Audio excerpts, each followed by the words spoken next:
Welcome to Juicing with Jen Detox Diaries number 5. Today's episode is going to be talking about how do I know if this detoxing stuff is really working anyway? Well, when I think about the word detox, a juice fast comes to mind. Sometimes people will juice for 7 to 30 days.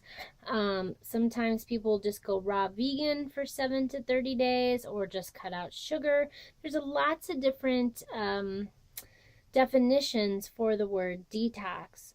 When I think of detox, I'm really talking about, I just found this online, I'm probably more talking about nutritional rebalancing, moving away from a high fat, high sugar, high salt, lots of processed food diets to a more natural diet. And what does that look like? Well, basically on my website, I posted Jen's ideal dietary plan. And I got this from a wide variety of sources. Remember, I am not a doctor, I'm not a nurse, I'm not a nutritionist. This is basically just my own personal research on the internet, on social media. I got it from WebMD, American Heart Association, American Cancer Association, Chris Beat Cancer, Eat to Starve Cancer, just lots of different places. Okay, so here's kind of what I'm thinking when I'm thinking of detoxing. I'm thinking about trying to get in 5 vegetables a day, 3 servings of fruit, 2 carbohydrates. Okay, and when I'm talking about 2 carbohydrates, I'm talking about like 2 pieces of toast or 1 piece of toast and half a cup of noodles or rice or something for dinner. 3 servings of protein. I've decided to go vegetarian. I'm lacto-ovo vegetarian, meaning I will eat eggs and dairy. I have tried to go more vegan route with almond milk, soy milk, coconut creamer, you name it. I've tried it. This is where, again, you need to listen to your body. So I listen to my body, and my body really needs and likes dairy. So that's what I am. Some people don't want to go vegetarian, and that's fine. I have found in regard to protein, for animal products, like specifically meat, you should probably only have about 5 to 8 ounces of meat a day, which is like eating meat for 1 meal and not all 3 meals, and eating red meat only once a month. But again, this is where you need to listen to your body and see what works for you. If you are not a meat eater and you're vegan, of course, you're going to be getting your protein from the fruits and vegetables that you're eating, as well as nuts, beans, places like that. And then also trying to get in your 8 glasses of 8 ounces of liquid a day. And you really want to get that from no more than 1 or 2 cups of coffee a day if possible. Same with caffeinated tea. You want to kind of stick with herbal teas are great. And if you do fresh juicing, not any juice that you buy in the store, but you actually have a juicer or a smoothie, maybe you have a Vitamixer, and water. I do drink a little bit of kombucha, which is fermented tea, and I only have about 8 ounces of that. And of course, you can have 5 to 8 ounces of red wine a day as well. That's actually very healthy for you. So you can get a lot of different things there. So that's really what I'm talking about when I'm talking about detoxing and when I'm talking about nutritional rebalancing. These are changes that and I hope you are going to make for life and not necessarily just for 7 to 30 days. All right, my other disclaimer before I actually get into the topic today is that this is just a recommendation, okay? And this is for people whose bodies are healthy. So, for example, I started to notice that I was craving a lot of sugar. And I'm not sure if this is true or not, but remember I was talking about how even healthy cells need sugar in order to regenerate. Well, right now, I'm going through radiation, and I'm going to be honest, right underneath my right arm is looking pretty bad. It's like a 2nd-degree burn. And so I'm wondering, maybe I'm craving more sugar because my body, my cells are trying to regenerate. Also, women, we have a cycle every 28 to 30 days. So I noticed around day 27 or 28, I would be starving. I'd be hungry. I'd be eating everything in sight. But then the next day, I hardly would really want to eat anything at all. Again, listen to your body. These are daily recommendations, but our body does change from day to day in regard to what it needs. Also, you may have overate one day or underate one day, and so you need to balance it out the following day.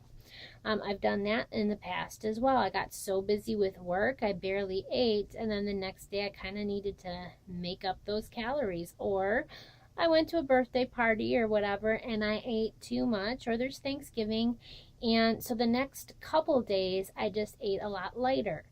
Again, these are recommendations for an average day. Listen to your body, what it needs. Also, you might get the flu. You might get a cold, and your body might need more nutrients.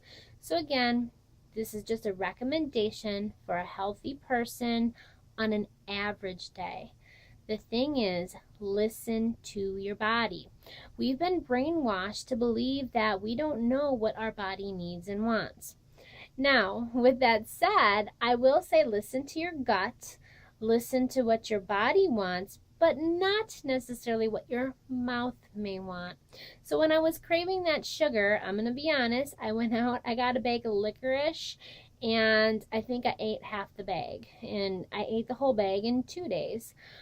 It was actually kind of more of a natural licorice, so at least I had that going for me.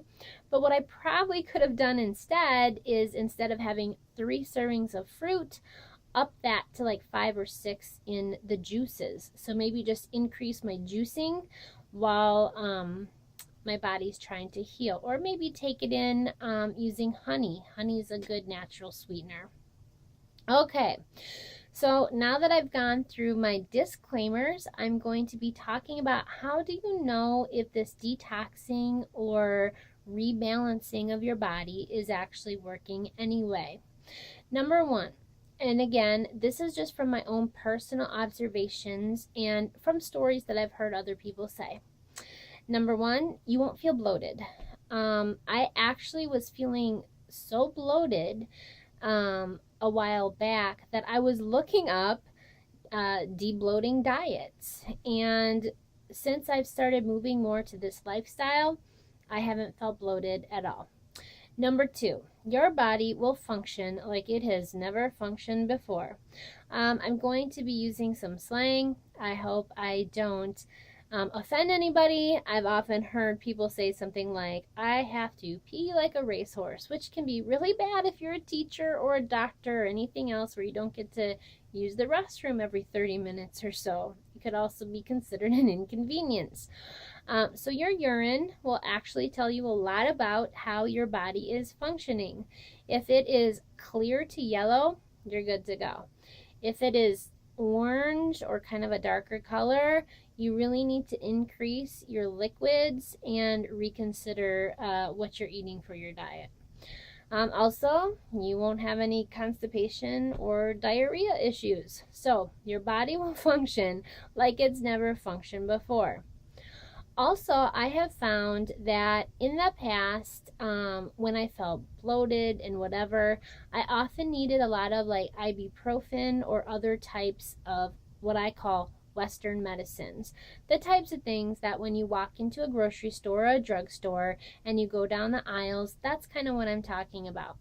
When I moved to this type of diet, I have not needed those products hardly at all. Okay? The other thing is you'll have more energy for 2 reasons. Just number 1, you'll have more energy, but number 2, you're also going to feel lighter. You're not going to feel so heavy. Again, as a little disclaimer, if you're doing this nutritional rebalancing and you have a cold or a flu, or you're going through chemotherapy or radiation, that's not necessarily going to be the case. You're still going to be tired. But your body will be able to recover a lot more quickly. When I was having a cold in between chemotherapy and radiation, I had very, very mild symptoms for only a day or two, and then it was wiped out. So you'll have more energy because you'll feel lighter. More often than not, you will probably also lose weight or maintain weight. When I first started to move toward this, I don't know, in a week or two, I lost like 10 pounds. Now the weight loss is a little bit more slow to decline, but I'm still kind of losing weight. When I had cancer, I ended up gaining 30 pounds. I was like 165, and now I'm back down to 150. And I'm okay with the weight that I am now. If I lose more weight, great, but if not, there you go. Also, in regard to losing weight and maintaining weight, it turns out that 70 to 80% of us maintaining our weight or losing weight really is revolved around what we eat. Only 20 to 30% is how we actually exercise. If you actually include exercise plus rebalancing your body, you'll probably lose weight a little bit more quickly or maintain that weight. The general rule that I've heard is if you want to maintain your weight, you need at least 30 minutes of exercise a day. And if you want to lose weight, you need 40 minutes of exercise a day. Okay, last but not least, any skin problems that you may be experiencing or other issues will start to disappear. I had, after chemotherapy, it looked like spider vein redness on my cheeks. And in between radiation and chemotherapy, you can see I really don't have any of that anymore. So they just kind of naturally started to clear up. What basically happens as you detox your body or nutritionally rebalance your body, you are literally healing yourself from the inside out. So you're going to feel the changes on the inside first, and then you're going to start noticing as your body is healing the changes on the outside. And as an additional bonus, there is no such thing as weighing your food, counting calories, none of that. I don't count calories. I don't do any of that. It's just a bonus. So I hope that this has been helpful for you. And until